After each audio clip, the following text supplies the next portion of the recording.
kill them, ان سے قتال کرو، مارو، wherever you encounter them. تو یہ them کے لفظ سے پتا چلتا ہے کہ اس سے پہلے کوئی آیت ہے جس آیت کو وسیم رضوی نے بیان نہیں کیا. وسیم رضوی نے اس کو بیان نہیں کیا.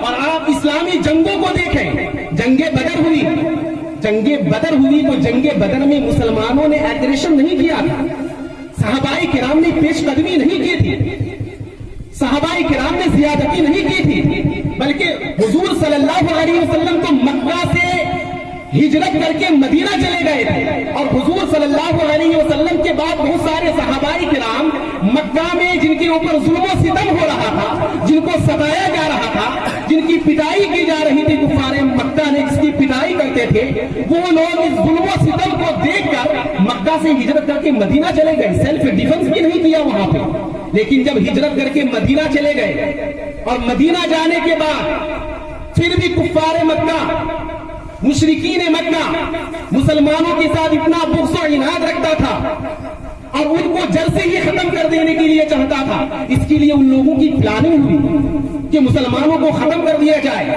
اگر ان کی تعداد زیادہ ہو جائے گی تو پھر ان سے پانا مشکل ہو جائے گا. تو جنگ بدر ہوئی، 17 رمضان کو جنگ بدر ہوئی. اور اس جنگ بدر میں مسلمانوں نے مدینہ کی حدود کو پار کر کے نہیں آیا، مدینے کی سرحد کو پار کر کے مکے کی سرحد میں نہیں آیا، مدینے کی باؤنڈیشن کو پار کر کے مکہ کی سرحد میں نہیں آیا تھا، بلکہ مکہ والے کفار و مشرکین یہ لوگ مدینہ کی سرحد میں داخل ہوا تھا. اور یہ جنگ بدر، یہ بدر، مقام بدر جو ہے یہ مدینہ سے 110 کلومیٹر کی دوری میں ہے اور یہ مدینہ کی سرحد میں ہے.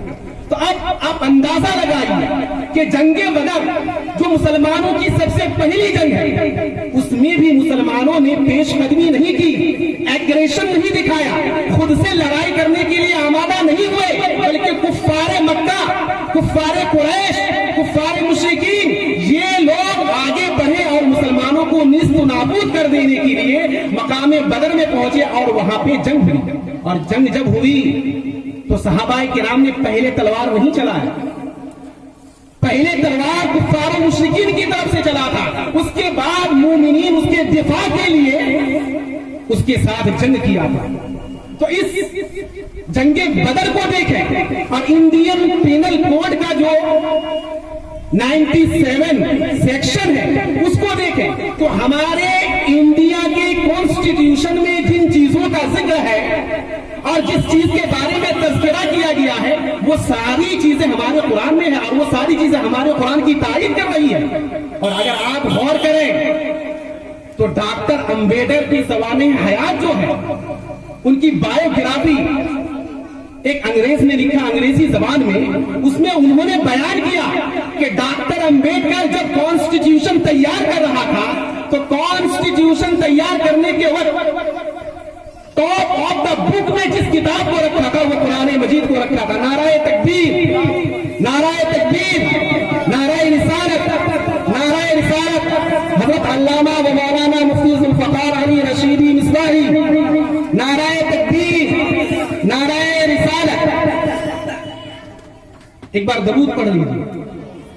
اللہم صلی علی سیدنا مولانا محمد بارک وسلم، صلو علیہ صلاۃ و سلام علیک یا رسول اللہ، صلو علیہ صلاۃ و سلام علیک یا نبی اللہ صلی اللہ تعالی علیہ وسلم. میں بیان کر رہا تھا کہ آئی پی سی انڈین پینل کوڈ جہاں پہ سیلف ڈیفینس کا تذکرہ ہے تو قرآن مجید کی آیت کو اگر آپ دیکھیں گے تو قرآن مجید کی آیت کی تائید ڈاکٹر بھیم راؤ امبیڈکر کی باتیں کر رہی ہیں. ڈاکٹر بھیم راؤ امبیڈکر نے جو انڈین کانسٹیٹیوشن میں بیان کیا وہ ساری چیزیں ہمارے قرآن کی تائید کر رہی ہے. لیکن وسیم رضوی نے سورہ بقرہ کی 190 والی آیت جو وقاتل وقتلوہم حیث ثقفتموہم سے پہلے والی آیت ہے اس کو چھوڑ دیا اور آگے والی آیت کو لے لیا. لیکن میرے دوستو جو قانون جانتے ہیں وہ اس چیز کو دیکھیں گے کہ وقتلوہم میں کل دیم میں دیم جو پروناؤن ہے اس کا نام کیا ہے وہ اس چیز کو دیکھیں گے. دیکھنے کے بعد اور کریں گے کہ اوپر جس چیز کا تذکرہ ہے اس میں کیا ہے. جب اس की ऊपर वाली आयत पढ़ेंगे, वहां पे पूरी आयत सराहत है, वक़ातिलू फी सबीलिल्लाहि लज़ीना युक़ातिलूनकुम वला ताक़तूँ इन्नल्लाहा ला युहिब्बुल मुअतदीन। अल्लाह की राह में कत्ल करो उन लोगों से जो तुमसे कत्ल करे। तो जो हमसे कत्ल करेगा, हम तो अपनी दिफा के लिए, खुद को बचाने के लिए हम तो सेल्फ डिफेंस का इस्तेमाल करेंगे। और ये सेल्फ डिफेंस का इस्तेमाल करना इंडियन कॉन्स्टिट्यूशन इसकी हमें परमिशन देती है। तो जंगे बदर में जो हुआ था, वो जंगे बदर में भी सेल्फ डिफेंस ही हुआ था। और जंगे उहुद, इसको अगर आप देखेंगे और इंडियन पीनल कोड को पढ़ेंगे तो आपको अंदाजा होगा कि इंडियन पीनल कोड में जो प्राइवेट डिफेंस का तज़किरा है, 97 सेक्शन है, उसमें इसका तज़किरा है कि अगर दुश्मन तुम्हारे ऊपर जोर आजमाई कर रहा है, तुमसे लड़ना चाह रहा है और पूरी तैयारी हो गई है उसकी, तुमसे कत्ल करना चाहता है, अब तुमको ये खबर हो चुकी है, तो उस वक्त तुम अपने घर में बैठे ना रहो, उस वक्त अपने घर में खामोश बैठे ना रहो, बल्कि उसके मुकाबले के लिए तुम घर से निकल जाओ। तो जंगे उहुद में जब जंगे बदर हो गई, हजरत अब्बास रज़ी अल्लाह ताला अन्हु मुसलमान हो गए। मुसलमान होने के बाद मक्के ही में रहते थे वो। जब जंगे उहुद रूनुमा होने वाली थी, तो हजरत अब्बास को पता चल गया था कि कुफ्फारे मक्का पूरी तैयारी के साथ जाने वाले हैं। तो हजरत अब्बास रज़ी अल्लाह ताला अन्हु, उन्होंने हुजूर सल्लल्लाहु अलैहि वसल्लम को खबर भेजी कि कुफ्फारे मक्का पूरी तैयारी के साथ जाने वाले हैं, पूरी तैयारी के साथ लड़ने के लिए जा रहे हैं वो लोग उहुद में।